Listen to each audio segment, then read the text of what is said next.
kembali memperbaharui puji-pujian kita pada Allah Subhanahu wa taala, puji-pujian yang pantas sesuai dengan keagungan, kebesaran dan ketinggiannya, serta sebagai bentuk rasa syukur kita atas berbagai nikmat dan limpahan rahmat pada kita sekalian.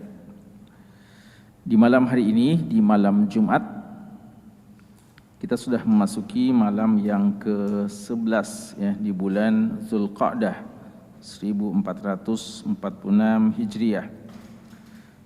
Dengan izin Allah dan taufiknya, kembali kita hadir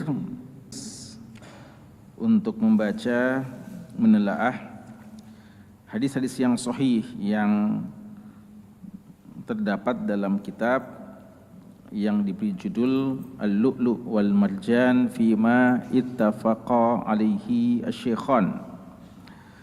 Mutiara-mutiara hadis yang diriwayatkan secara bersama oleh dua syekh, dua imam dalam bidang hadis, Al-Imam Al-Bukhari dan Al-Imam Muslim rahimahumallahu ta'ala. Kitab ini sebagaimana yang kita ketahui adalah buah karya dari Syekh Muhammad Fuad Abdul Baqi rahimahullah. Hadirin sekalian, pembahasan kita dalam kitab ini hadis yang berkaitan dengan persoalan udhiyah. Pada pertemuan kita malam Jumat yang lalu, kita sudah menyelesaikan pembahasan satu hadis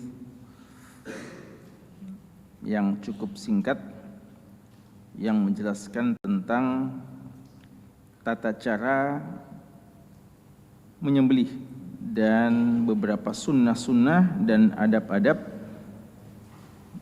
pada saat menyembelih, serta juga apa yang paling afdal untuk disembelih. Hadisnya cuma satu dan cukup singkat, karenanya insyaallah ikhwah hafal ya. Masya Allah, semuanya ikhwah tadrib, siapa yang sudah hafal? Masya Allah. Yang hafal-hafal sedikit siapa? Antum? Kita mau uji yang hafal-hafal sedikit ya. Ya, tapi pekan lalu antum yang setor hafalan ya? Pekan lalu, 2 pekan yang lalu. Masya Allah. Siapa yang belum pernah setor hafalan sini? Antum? Ya. Baik, kalau gitu coba. Hadis Anas. Bismillah. Hadisu Anas bin Malik radhiyallahu anhu qala duhan Nabi sallallahu alaihi wasallam bikabashaini amlahaini aqranaini zabahuma biyadihi wa samma wa kabbara wa wada'a rijalahu ala sifahihima akhrajahu al-Bukhari fi kitabil adahi. Baik, ahsan. Apa arti bikabshaini? Abid. Bikabshaini.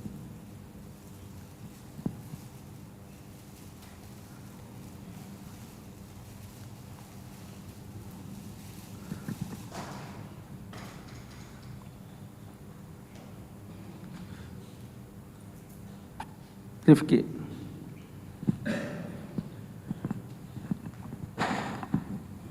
Dua ekor domba. Apa? 2 ekor domba. Domba. Taib. Domba betina atau jantan? Jantan. Jantan. Taib. Bikabshaini amlahaini. Fadal, apa artinya amlahaini? Yang hitam keputih-putihan, yang campur ya. Iya. Bukan ya, kalau bilang keputih-putihan nanti dikhawatirkan disangka penyakit ya. Tapi memang warnanya begitu ya. Jadi bercampur. Taib, ahsant. Aqranaini. Herudin. Apa? Bertanduk. Taib. Zabahahuma biyadihi. Apa maksudnya zabahahuma biyadihi? Mana tadi bintang di sini? Hah? Oh, kebas. Wah, subhanallah. Giliran. Ghazali, apa artinya biyadihi? Dengan tangannya, pakai tangan. Apa? Apa maksudnya sini dengan tangannya? Beliau menyembelih dengan tangan? Apa hal yang mau ditekankan ketika dikatakan biyadihi? Bahwa beliau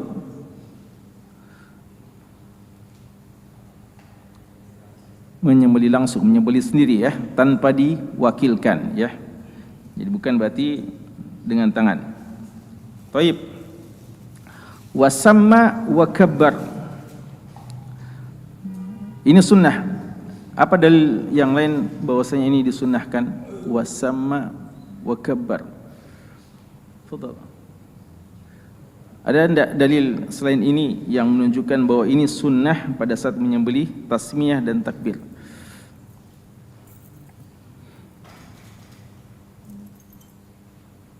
Fadhal. Kifli.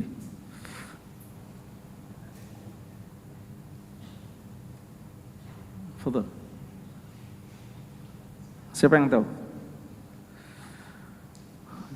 Dalil yang menunjukkan bahwa ini memang sunnah pada saat menyembelih, basmalah dan takbir.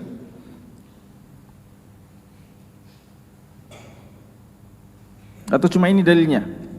Dalil yang lain ada tidak dalam Al-Quran?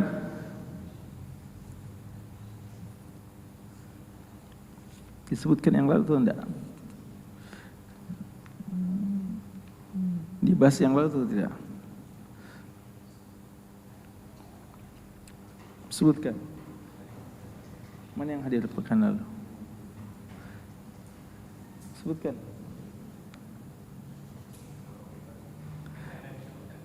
Tidak disebutkan. Masya.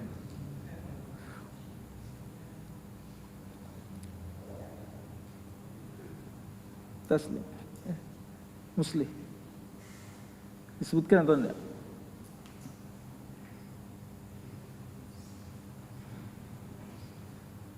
Disebutkan. Ya. Surat Al-Hajj. Tentang apa itu?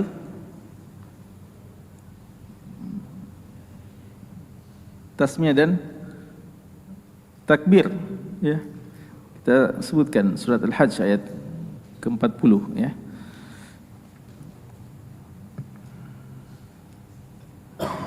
Ada yang tulis ya, ada yang catat. Masyaallah. Ya. Tidak tercatat. Yang maksudnya yang tidak catat itu adalah yang siap menghafal. Terakhir sekali. Apa yang dimaksudkan sifahihima?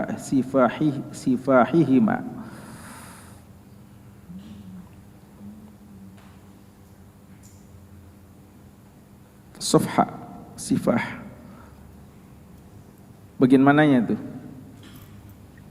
Apanya yang di Rasulullah meletakkan kaki beliau ke bagian mana?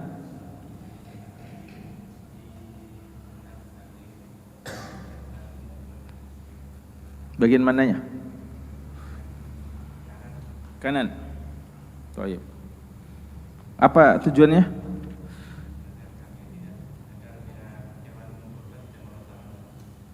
Iya.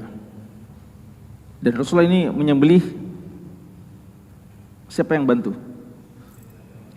Tidak bantu siapa-siapa, sendirian. Masya Allah. Baik. Kita baca malam hari ini bab tentang apa alat sembelihan yang disunnahkan, atau apa alat sembelih yang tidak boleh, ya. Jadi hukum asal semuanya boleh kecuali yang dilarang, ya. Apa yang dilarang? Tafadhal.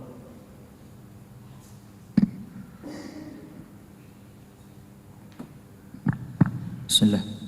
Alhamdulillah wassalatu wassalamu ala Rasulillah wa ba'd. Allahumma ighfir lil muallif wal ustad wal hadirin ajma'in. قال المؤلف رحمه الله تعالى: باب جواز الذبح بكل ما أنهر الدم إلا السن والظفر وسائر العظام. حديث رافع ابن خديج قال: قلت يا رسول الله إني لقل عدوي إنا لقل عدوي غدا وليست معنا مدى، فقال: اعجل أو أرن ما أنهر الدم وذكر اسم الله فكل، ليس السن والظفر وسأحدثك، أما السن فعظم وأما الظفر فمدى الحبشة. وأصبنا نهب إبل وغنم فند منها بعير فرماه رجل بسهم فحبسه، فقال رسول الله صلى الله عليه وسلم: إن لهذه الإبل أوابد كآود الوحش، فإذا غلبكم منها شيء فافعلوا به هكذا. والحديث الذي بعده حديث رافع بن خديج قال: كنا مع النبي صلى الله عليه وسلم بذي الحليفة فأصاب الناس جوع فأصابوا إبلا وغنما.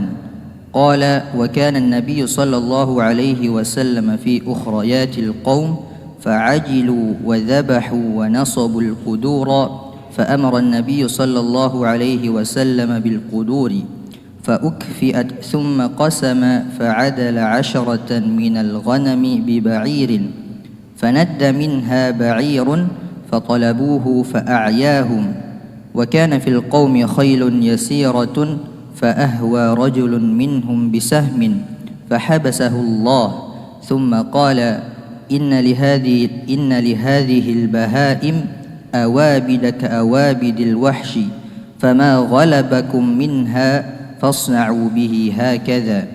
فقال جدي: إنا نرجو أو نخاف العدو غدا وليست مدا، أفنذبح بالقصب؟ قال: ما أنهر الدم وذكر اسم الله عليه فكلوه، ليس السن والظفر، وسأحدثكم عن ذلك، أما السن فعظم وأما الظفر فمدى الحبشة. Ya, jemaah sekalian, ada 2 hadis ya yang dibaca dalam bab ini, tapi periwayatnya sahabat yang satu, yaitu sahabat yang mulia Rafi bin Khadij radhiyallahu anhu. Kita bacakan ya dan terjemahkan sebelum kita jelaskan, atau kita jelaskan sekalian ya, karena hadisnya cukup panjang dan perlu kita terangkan beberapa hal yang terkait dengan hadis kita ini. Hadis ini diriwayatkan oleh Rafi bin Khadij radhiyallahu anhu, ya, salah seorang sahabat yang mulia, sahabat yang tidak ikut perang Badar karena waktu itu usianya belum cukup 15. Beliau ditolak untuk ikut dalam perang Badar. Nanti di perang Uhud, ya, sekitar 2 tahun setelah itu atau 1 tahun baru beliau diizinkan, ya, dan ini menunjukkan ketatnya penyeleksian untuk mengikuti perang waktu itu. Para sahabat secara umum begitu semangat ya untuk ikut jihad fisabilillah, namun yang ketahuan masih di bawah umur, belum cukup 15 tahun, ditolak. Ya, kita tahu sahabat Abdullah bin Umar radhiyallahu anhu ditolak pada saat perang Uhud. Adapun nanti perang Ahzab ya baru beliau ikut. Adapun sahabat ini Rafi bin Khadij perang Badar ditolak. Nanti perang Uhud baru diizinkan ya. Dan beliau seorang sahabat yang terkenal dengan keilmuannya dan juga memiliki beberapa ilmu dalam persoalan-persoalan perdagangan, dan beliau di masa Muawiyah radhiyallahu anhu diangkat menjadi seorang mufti, ya. Jadi termasuk di antara ulama para sahabat. Beliau wafat tahun 74 Hijriah radhiyallahu taala anhu. Beliau mengatakan, qultu, saya berkata, ya Rasulullah, wahai Rasulullah, inna laqu al-adu ghadan, kami kelak akan bertemu musuh besok.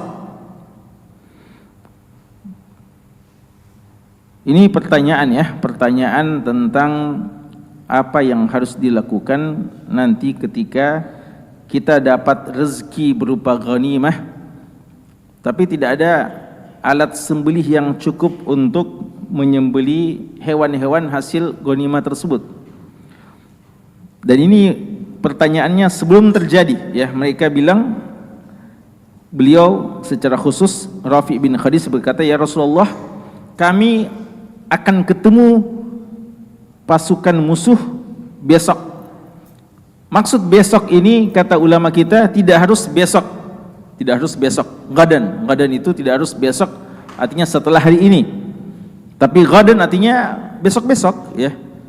Seperti firman Allah Subhanahu wa taala, ya ayyuhalladzina amanu ittaqullaha wal tanzur nafsum ma qaddamat li ghad wattaqullah. Ya, di situ kata-kata li ghadin, perhatikan apa yang telah kamu persiapkan untuk besok, bukan cuma untuk besok, artinya untuk masa depan, untuk akhirat kita. Jadi maksud hadis ini adalah bagaimana posisi kita dan apa yang harus kita lakukan ketika suatu saat kita bertemu dengan musuh, ya. Dan ini menunjukkan bagaimana para sahabat selalu siap-siap untuk ketemu dengan musuh, ya. Mereka adalah sahabat-sahabat yang sudah tertanam padanya jiwa jihad fisabilillah, semangat untuk siap berjihad fisabilillah, dan mereka tidak takut untuk itu. Cuma mereka merasa perlu mengilmui beberapa hal yang mungkin kadang terjadi, kasus-kasus yang mungkin terjadi pada saat ketemu dengan musuh. Nah, dan ini di antara dalil pentingnya ilmu sebelum terjadinya sesuatu. Al-ilmu qabla al-qawli wal amal. Ilmu itu harus ada sebelum kita berkata dan sebelum kita berbuat. Ya, jadi ini belum terjadi, tapi sangat mungkin terjadi. Yang terlarang, yang ulama kita mengecam, banyak salaf mengecam pertanyaan untuk sesuatu kasus-kasus yang sepertinya dipaksa-paksakan, iftiradi istilahnya. Masalah-masalah yang mungkin yang dibuat-buat permasalahannya, yang kemungkinan terjadinya itu sangat kecil, mustahil. Cuma memang mau buat-buat masalah saja untuk ditanya-tanyakan. Ya, itu yang dilarang oleh salaf. Ya, makanya sebagian salaf kalau ditanyakan seperti itu, dia bilang, apa yang kamu tanyakan yang sudah terjadi? Bilang belum. Apakah mungkin terjadi? Dia bilang mungkin saja. Dikatakan nanti kalau terjadi kesini lagi. Ya, sebagian salaf tidak suka terlalu banyak pertanyaan-pertanyaan yang dibuat-buat, yang masalah-masalah yang mustahil terjadi atau sangat kecil kemungkinan terjadi. Namun sesuatu yang sangat mungkin terjadi, maka ini yang patut kita persiapkan sejak awal. Dan ini yang ditanyakan oleh para sahabat, bahwa kita ini selalu ketemu dengan musuh, ya. Itu masa-masa awal-awal perjuangan tentu saja. Jihad itu merupakan suatu hal-hal yang paling sering terjadi pada Nabi kita sallallahu alaihi wasallam. Bagaimana jika kami ketemu dengan musuh besok?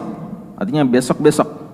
Walisat ma'ana mudan itu jamak dari mudiah. Mudiah itu pisau, ya. Pisau golok, ya, yang digunakan untuk menyembelih. Jadi kita berperang tapi tidak punya pisau golok yang bisa digunakan untuk menyembelih. Pada saat itu, ya, para sahabat kalau berperang, apakah tidak bawa senjata, bela diri tangan kosong, atau bawa? Ya, ada apa? tombak mungkin, ada panah, ya. Tapi jarang mereka gunakan, tampaknya jarang mereka gunakan pisau, ya, atau golok dan semacamnya.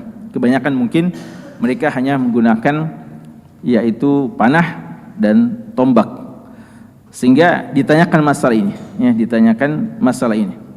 Jadi yang mereka fahami bahwa untuk menyembelih itu cuma bisa pakai parang saja, pakai pisau saja, pakai golok saja. Apa yang harus kita lakukan ketika kita mau menyembelih lalu tidak ada pisau? Faqalah, beliau mengatakan ijal au arin, ya. Beliau mengatakan cepat, ya, atau perlihatkan. Artinya beliau mau jelaskan, ya.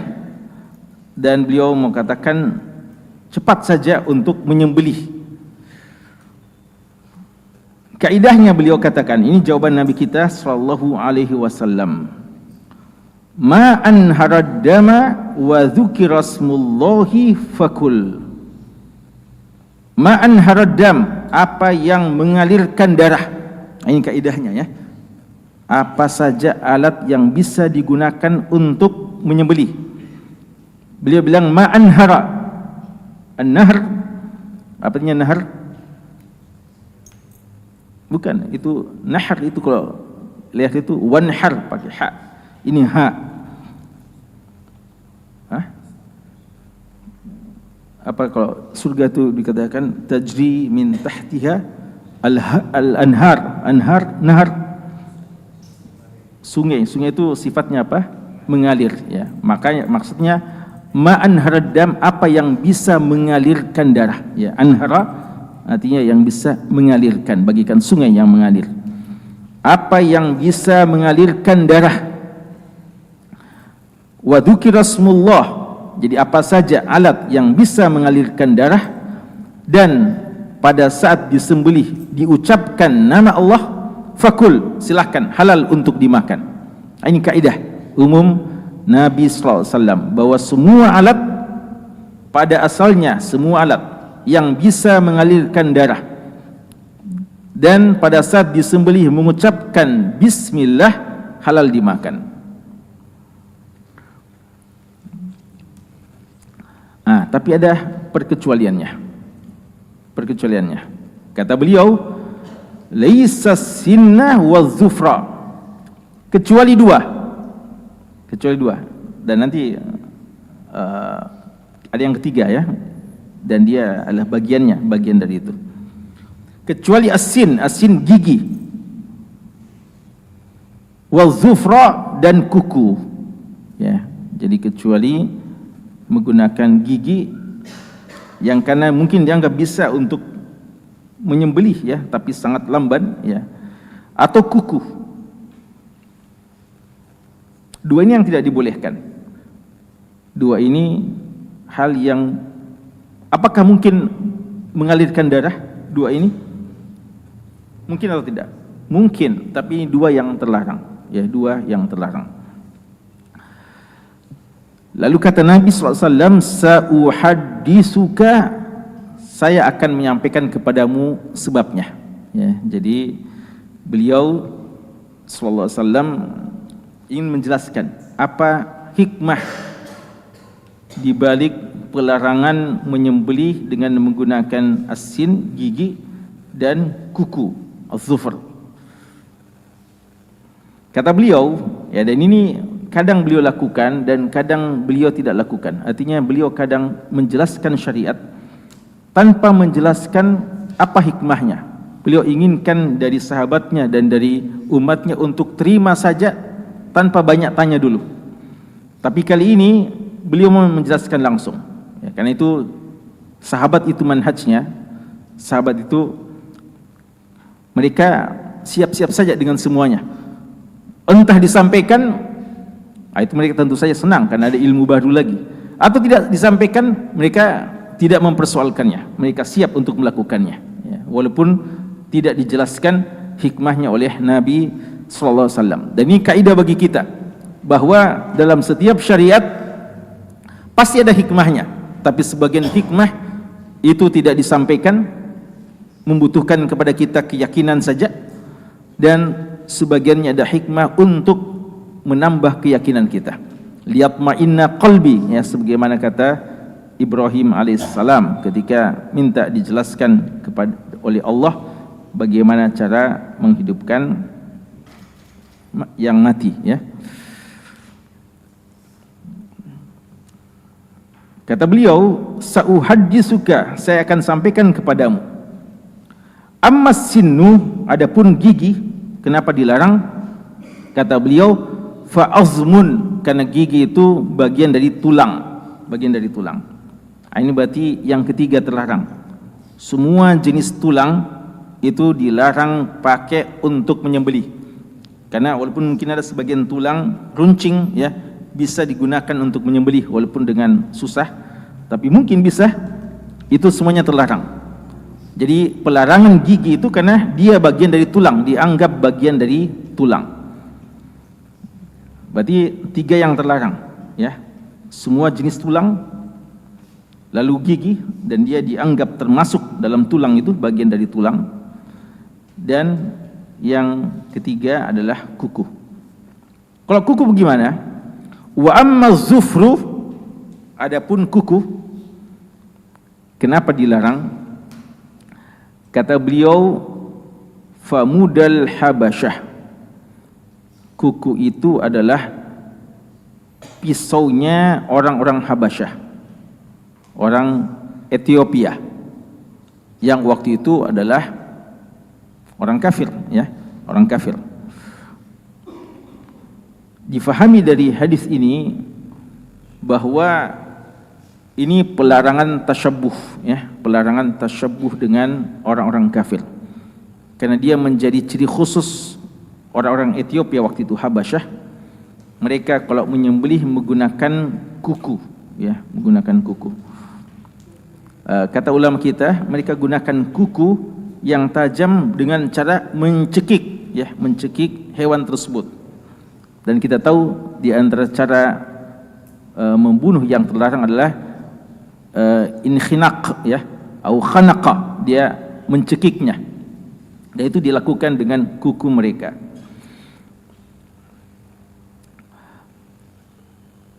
Jadi sebenarnya pelarangannya adalah pelarangan dengan kuku, tapi hikmahnya adalah karena dia menjadi ciri dari orang Habasyah waktu itu.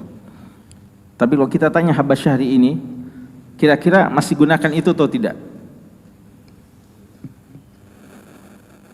Mereka masih gunakan itu atau tidak? Siapa yang kenal orang Habasyah di sini? Nah, siapa yang punya pengetahuan tentang bagaimana adat Habasyah hari ini? Pertama, Habasyah hari ini orang-orang Islam semuanya, atau kebanyakannya.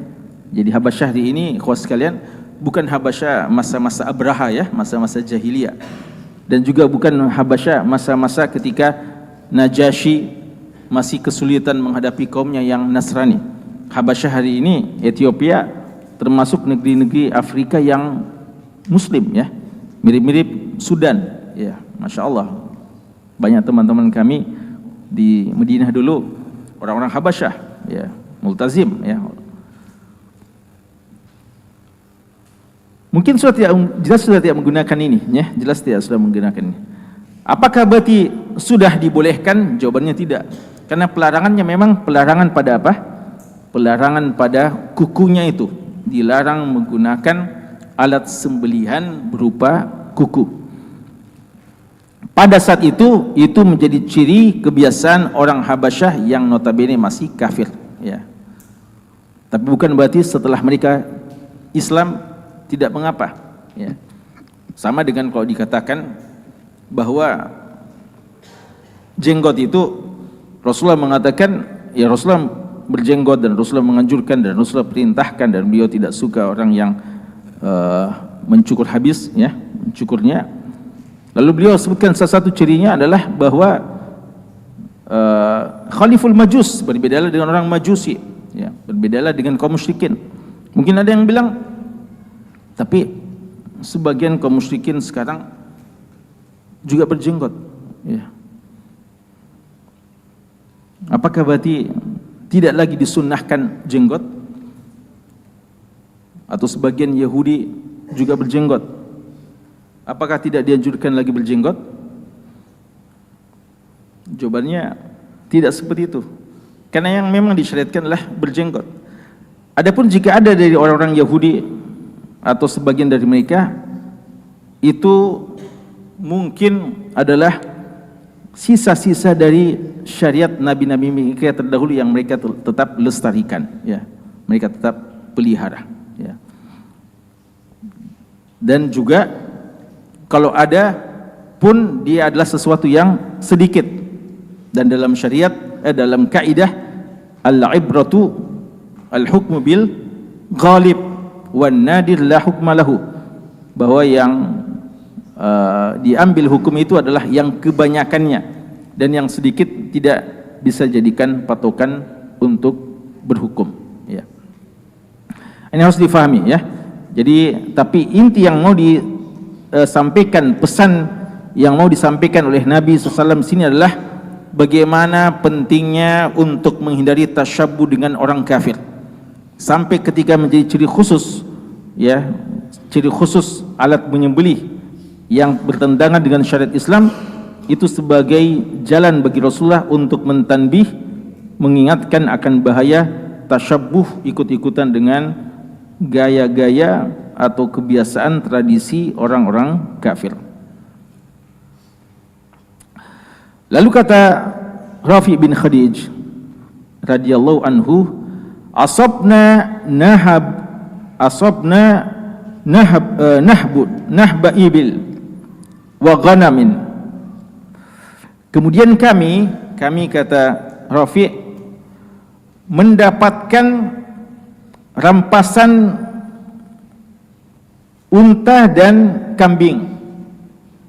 Rampasan di sini maksudnya harta rampasan perang, ghanimah. Jadi alhamdulillah mereka mendapatkan harta rampasan perang waktu itu berupa unta dan kambing.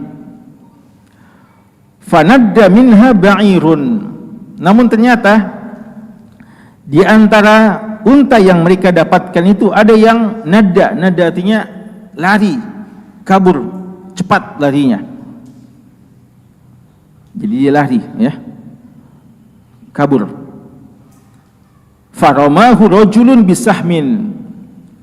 Maka ada sahabat yang melihat itu dan susah dikejar, maka seorang sahabat melempari dengan tombaknya, ya, atau dengan faramahu bisahmin, membidiknya dengan anak panahnya. Fahabasahu, maka tertahan, ya, tadinya lari cepat akhirnya tertahan karena terkena anak panah dari sahabat tersebut. Faqala Rasulullah sallallahu alaihi wasallam, maka Rasulullah sallallahu alaihi wasallam mengomentari kejadian ini, ya, mengomentari kejadian di mana ada seorang sahabat yang memanah unta, ya, tidak menyembelihnya. Rasulullah bersabda, inna li hadhil ibil awabid ka awabidil wahsy. Di antara onta-onta ini, itu binatang ternak ikhwas sekalian, bahimatul an'am, ada 3 kan binatang ternak yang kita disyariatkan untuk sembelih. Apa itu? Kambing, sapi dan unta. Hukum asal ini adalah jinak atau liar. Hukum asal hewan jinak, ya, hukum asal dialah hewan jinak. Dia dipelihara, dikendarai, ya, maka dia disembelih. Tapi kata Rasulullah, di antara onta-onta itu ada yang awabid. Awabid artinya punya sifat-sifat yang agak liar. Ka awabidil wahsy, sebagaimana liarnya hewan yang liar itu, wahsy, hewan yang diburu. Fa idza ghalabakum minha syai'un, maka jika ada di antara hewan-hewan tersebut yang mengalahkan kalian, artinya kalian tidak bisa mengendalikannya, seperti tadi lari, ya, faf'alu bihi hakadha, maka perlakukan seperti ini. Apa?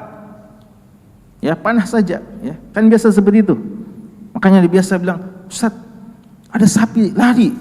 Ya, semua kejar, semua lari sampai dari antang semua, sampai Karibosi tidak yang bisa dapat, ya. Padahal gampang saja sebenarnya. Panggil saja ikhwah yang ahli panah saja itu, ya. Praktis. Atau ikhwah yang bisa menembak, tembak saja, ya. Tapi baca basmalah, ya. Baca bismillah. Karena dia diambil hukum apa?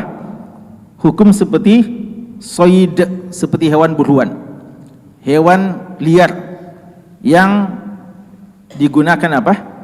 Digunakan tembak, ya, soid, entah tembak atau panah, dengan syarat kita baca basmalah. Bagaimana kalau dia mati, tidak sempat disembelih, halal.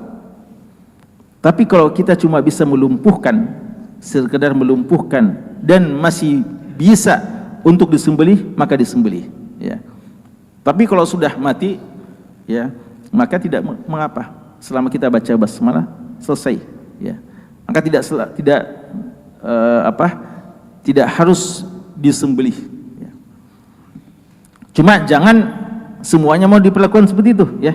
Ada cuma karena tidak bisa banting, ya, sapi, ya, bilang, jadikan saya sasaran, tembak-tembak semua ini. Itu tidak boleh, ya, tidak boleh. Hukum asal semuanya disembelih, wajib disembelih, sembelih. Jangan perlakukan seperti hewan buruan, jangan perlakukan seperti kijang atau seperti rusa, ya, hewan-hewan yang memang diburu, as-sayd, itu memang hukumnya lain. Ini hewan-hewan jinak pada asalnya. Tapi kalau terjadi seperti ini, kan biasa terjadi, ya, biasa terjadi seperti ini. Ada sapi yang lari, ya, dikejar semuanya, kejar. Ada yang sebenarnya bisa tembak atau bisa panah, cuma takut-takut, jangan-jangan mati. Sebenarnya tidak ada masalah, ya, boleh seperti itu, ya. Ya, daripada, ya, ada kadang sudah sampai dia tabrak sana sini, ya, sudah tabrak mobil sana sini, maka diselesaikan saja secepatnya.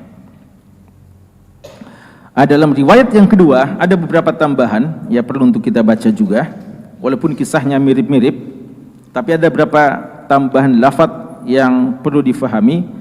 Kata Rafi' bin Khadij mengatakan, kunna ma'an Nabi sallallahu alaihi wasallam bi Dzulhulaifah. Kami bersama dengan Nabi sallallahu alaihi wasallam di Dzulhulaifah. Dzulhulaifah ini bukan Dzulhulaifah tempat miqat, ya, Madinah. Ini Dzulhulaifah dekat Bukit Tihamah, ya, di Jazirah Arab yang dekat-dekat Hijaz, ya, bukan di Madinah, atau bukan tempat miqat di Madinah, tapi namanya sama. Fa asaban nasu ju'un. Pada saat itu sahabat sedang kelaparan. Fa asabu ibilan wa ghanama. Dan alhamdulillah mereka akhirnya mendapatkan harta rampasan perang berupa ghanimah, berupa unta dan kambing yang cukup banyak. Qal wa kana an-nabiy sallallahu alaihi wasallam fi ukhrayatil qaum. Dan waktu itu Nabi kita sallallahu alaihi wasallam berada di bagian belakang pasukan, Kata ulama kita, dalam peperangan Nabi itu kebanyakan di depan, ya, utamanya dalam keadaan-keadaan ketika perang berkecamuk dengan sengitnya, dengan dahsyatnya, ya, sampai-sampai Ali radhiyallahu anhu mengatakan, idza shtadda al-ba'su au idza marratil ba's, kalau perang berkecamuk dengan begitu sengitnya, ittaqaina khalfa Rasulillah SAW, kami kadang, kata Ali, sembunyi di belakangnya Rasulullah, ya. Artinya Rasulullah tidak di depan karena beliau yang terdepan, ya, sebagai pemimpin pasukan. Tapi dalam kondisi berjalan seperti ini, pasukan berjalan bukan dalam keadaan perang ini, sedang berjalan pasukan, maka kadang Rasulullah di bagian belakang. Untuk apa? Di antara hikmahnya ini juga menunjukkan tawadhu beliau.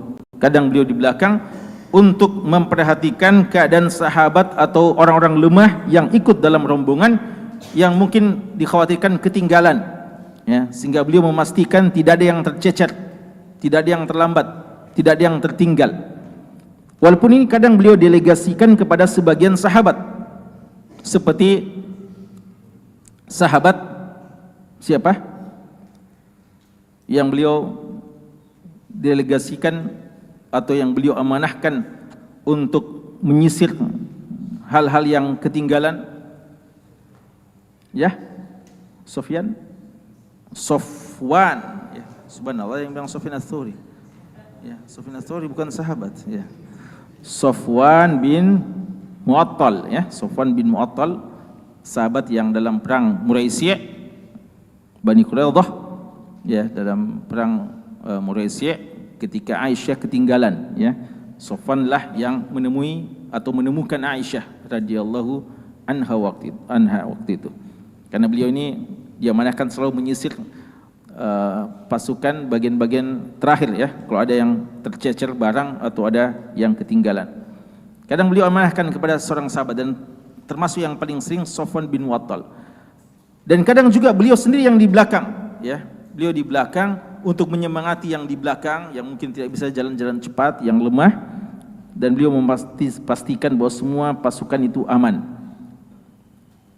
Dan ini kejadiannya pada saat itu Rasulullah sedang di belakang, tapi para sahabat sudah kelaparan, dan mumpung sudah ada ini onta sama kambing, maka apa yang terjadi? Fa'ajilu wa zabahu. Para sahabat yang di depan, bagian depan ini tidak nyamuk, ya, Rasulullah di belakang tidak melihat, ya. Maka para sahabat yang bagian depan ini berijtihad untuk menyembelih, ya, tergesa-gesa karena sudah lapar sekali ini, menyembelih kambing dan onta tersebut. Wazabahu wa nasabul qudur, sudah disiapkan periuknya, ya, jadi bukan cuma sekedar menyembelih, sudah langsung disiapkan periuknya untuk dimasak, ya, atau mau untuk diolah daging tersebut. Fa'amaran Nabiyyu sallallahu alaihi wasallam bil quduri fa'ukfiat. Akhirnya Rasulullah sampai ke pasukan itu, sampai ke bagian depan, melihat kejadian itu. Dan ini sesuatu yang tidak boleh, karena mereka beristihad untuk membagi hewan-hewan atau membagi barang rampasan perang yang merupakan hak siapa? Pemimpin, ya. Harus Rasulullah yang membagikan ghanimah tersebut atau barang rampasan tersebut. Maka apa sikap Rasulullah? Beliau suruh di balik itu periuknya, ya, batalkan semuanya, ya, tidak boleh, ya. Artinya jangan dulu ada yang melakukan apa-apa. Lalu setelah itu, ya, setelah ditegur oleh Rasulullah, maka summa qasam, Rasulullah akhirnya membagi juga, ya. Tapi Rasulullah sudah menegur dan menyalahkan bahwa apa yang mereka lakukan sahabat itu ijtihad yang keliru, karena ini suatu hal yang tidak boleh dilakukan sebelum ada izin, perintah, instruksi dari komandan, ya, komandan perang waktu itu. Lalu bagaimana caranya Rasulullah bagi? Fa'adala 'asyrah minal ghanami bi ba'irin. Beliau bagi 10 dan 1. Satu unta itu sebanding dengan 10 kambing, ya. Beliau bagi dengan secara merata. Fa'adala 'asyrah minal ghanami bi ba'irin fanadda minha ba'irun. Lalu terjadi seperti yang tadi. Ada seekor unta. Jadi ini kan belum semuanya tadi disembelih, ya, belum semuanya disembelih. Lalu ada seekor unta yang lari. Fatalabuhu, mereka kejar. Fa'ayahum, mereka tidak mampu lagi untuk mengejarnya. Wa kana fil qaumi khailun yasirah fa'ahwa rajulun minhum bisaham. Lalu ada yang langsung membidiknya dengan panahnya, fahabasahullahu, lalu bisa tertahan, artinya bisa terkena sehingga tidak bergerak. Sumakal, Kata Nabi sallallahu alaihi wasallam, "Inna li hadhil bawahaim awabida ka awabidil wahshi." Di antara hewan ini, onta, ya mungkin kalau kita sapi, ada yang punya sifat-sifat liar seperti liarnya hewan-hewan yang hewan-hewan buruan itu, ya, hewan-hewan liar yang bukan hewan-hewan yang jinak. Ini memang ada perkecualian, ya. Makanya kita lihat kadang ada yang, jangankan sapi, kambing juga ada yang seperti itu. Ada kadang kambing, subhanallah, semua pada lari untuk mengejarnya, ya. Dan dia liar, tidak mau dipegang, ya, tidak mau disembelih. Jadi ada saja yang seperti itu. Fama alaikum minha fasna'u bihi hakadha, fama ghalabakum minha fasna'u bihi hakadha. Kapan ada di antara hewan tersebut yang liar seperti itu, lari dan sulit untuk kamu kejar, kamu dapat, maka lakukan seperti tadi. Panah saja, ya. Pakai panah, pakai tombak, pakai, ya, senapan atau apa, ya. Lalu kata Rafi bin Khadij, qultu inna narju au nakhafu al-adu ghadan. Lalu beliau bilang, kami mengharapkan atau kami mengkhawatirkan nanti ketemu musuh besok-besok. Walaysat mudan, dan kita tidak memiliki pisau, golok, ya. Jadi mirip dengan tadi, ya.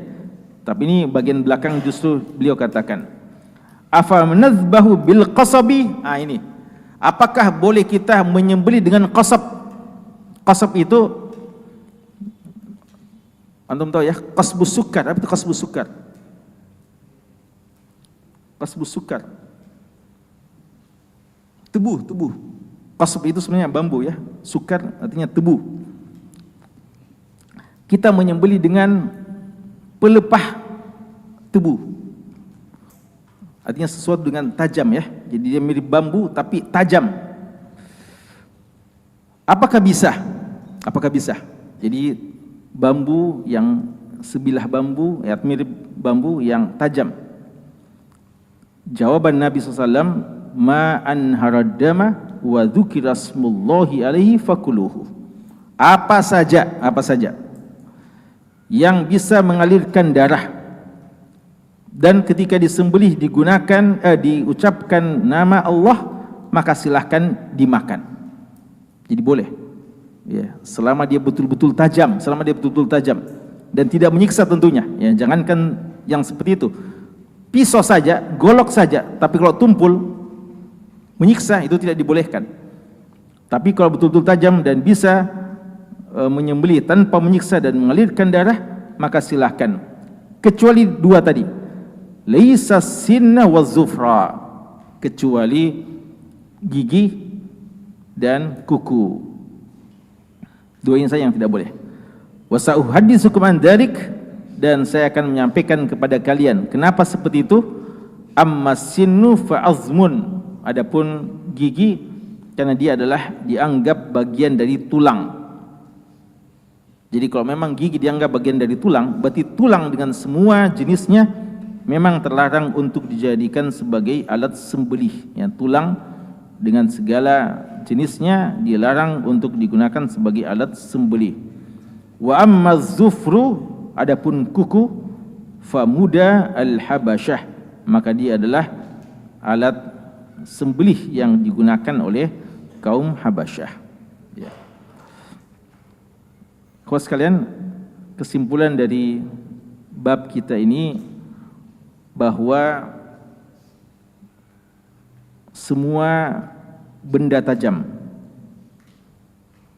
semua alat yang tajam yang bisa menyembelih dan mengalirkan darah tanpa menyiksa, maka itu sah digunakan sebagai alat sembelih, kecuali dua, yaitu gigi atau tulang dan kuku, ya, dan kuku. Dan alhamdulillah, sekira Tidak ada ya yang praktekkan seperti itu. Ya, sekitar aman ya. Kalau di daerah kita, insya Allah hal ini aman.